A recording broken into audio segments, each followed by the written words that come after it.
Doesn't it seem like just yesterday that Jim Harbaugh and David Shaw were leading Stanford into big Pac 12 games against Oregon and USC, and this was a year in and year out contender that had been built from the ground up, where Stanford had never really been a great team, great program in football, at least during my lifetime. And then all of a sudden they were really good for a long time.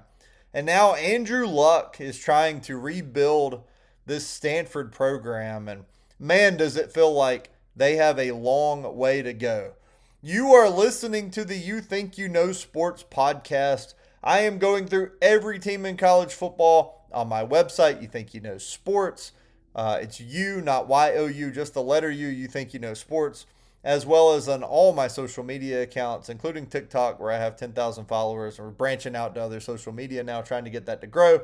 And today we're talking about Stanford, talking about the Cardinal, man. This is a team that was 4-8 last season. The last time Stanford had a season with more than 4 wins was 2018. And their last winning season was technically in 2020. They went 4-2 during the COVID shortened year in the Pac 12, still then, now obviously in the ACC. But they have not had more than 4 wins since 2018.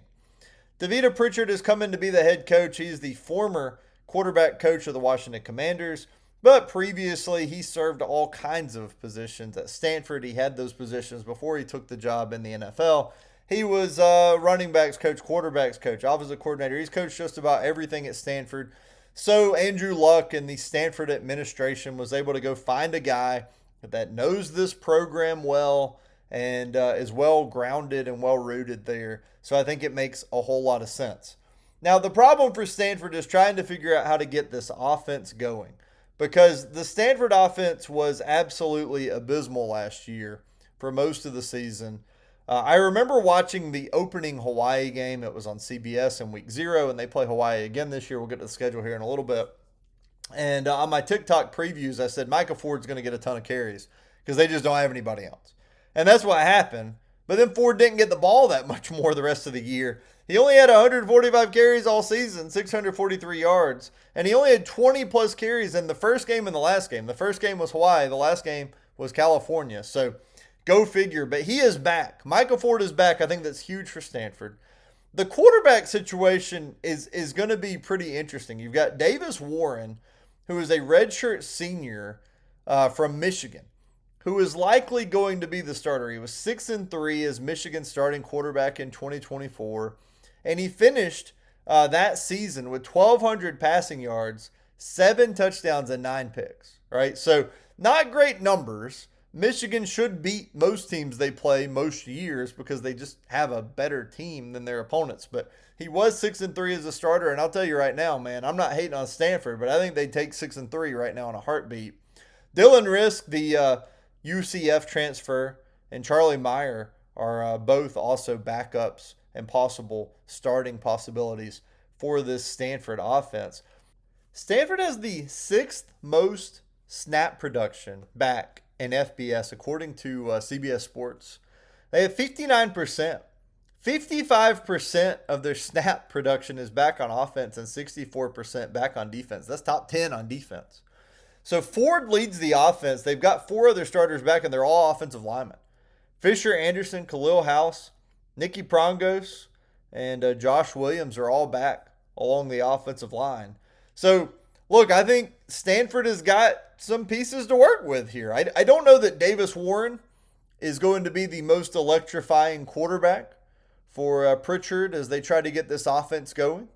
But I do think that he provides at least some balance. He started some big games at Michigan, and so Stanford will have a little bit of confidence in the quarterback, knowing that he has been there, done that, and has been in some interesting situations already as a quarterback for the Wolverines.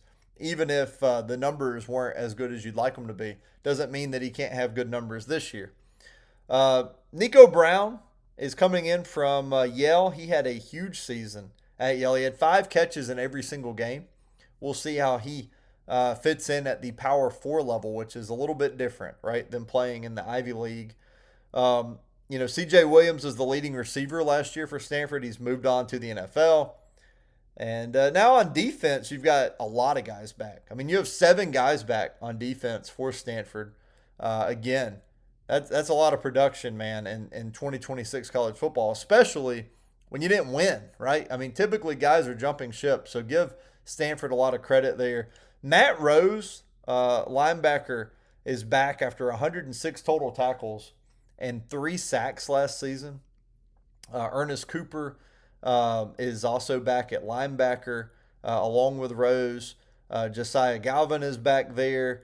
You get Tavara Tafiti. Hopefully, I'm saying all these names correctly. Scotty Edwards, Jay Green, and Brandon Nicholson are back in the defensive secondary for Stanford. So there's a lot to work with there for the Cardinal as they try to get back to being bowl eligible in the ACC. Teams ran the ball the 6th most of any team in the country last year. Or, excuse me, the 6th least. Only 45% of opponent plays were runs. That means 55% were passes, right? Which was one of the lowest in the country. So people did not run on Stanford, and they've got their linebackers back, the majority of them. So will they be able to stop the run again? And then the pass, man. You've got to be able to stop the pass. Lots of players back in the secondary, but not good enough. They allowed almost 30 points per game last year. That's 87th in the country. They allowed over 400 yards per game. That was 92nd in the country. Opponents converted 42% of their third downs. They scored on 78% of their red zone trips. So Stanford has got to be better on defense. Going to the offense, and I know we already talked about it, but I just want to name some stats here that I left out earlier. They averaged under 19 points per game. It's hard to win at the Power 4 level, given scoring less than 3 touchdowns a game, man. They had almost 300 yards per game, 306. That's number 124 in the country. They were not good on third downs, 37%. And they only scored on 83% of their red zone trips. That was about midway through the country at 75th. So Stanford, which couldn't run the ball, they averaged 2.6 yards per carry. That's number 133 in the country. They ran it 33 times a game. Still couldn't run it, though. And only averaged about 84 yards per game rushing. So Michael Ford's back. Those offensive linemen are back. And Stanford is going to have to figure out, no matter who the quarterback is, they've got to run it, man. Because they could not run it last year. And it's going to have to be a lot better this year if the Cardinal are going to contend with anyone in the ACC. The Cardinal opened the season with Hawaii again. This time it's at Stanford. That is a week 0 game on August 29th. And I believe Hawaii is going to be a pretty good team again with Michael Alejandro at quarterback. Miami is week 2, though. In week 1, really, week 1 of the college football schedule since Hawaii is week 0. So their second game is Miami. It's a home game, again, for Stanford and Palo Alto. But listen, playing Miami on a 1 day less rest, it's not ideal because it's a Friday night game. I do think the travel for Miami will make the game a little interesting. Also, it's the opener for the Canes. So Stanford will have already played a game. It's on ESPN. It's pretty late in the evening. It's at 9 Eastern. So it's going to be a 6 o'clock game on the West Coast. So we'll see how Miami looks. I think you'd be better off playing Miami a little bit later when they're coming off a game and then they have to travel to the West Coast. Then Stanford gets a week off, right? After playing back-to-back games. So they'll be off for 15 days before they travel for their first road game at Duke. The ACC champion Duke Blue Devils. They host Georgia Tech the next week. Then back-to-back road games at Wake Forest, at Notre Dame. Not simple, right? I mean, Wake Forest was a 9-win team last year. Notre Dame expects to contend for a national championship this year, and you got to go to South Bend. Homecoming is October 17th against Elon. That's a game you expect to win. Then you go home to play NC State again. Then you have 3 consecutive road games with a bye week mixed in between. But from October 23rd, when they play NC State, they will not play another home game until November 28th, over a month. Those road games, they play at Louisville on Halloween. They have an off bye week on November 7th. Then they play back-to-back at Virginia Tech and at California. I don't love the timing of these games. I think Louisville's going to be a contender in the ACC for sure.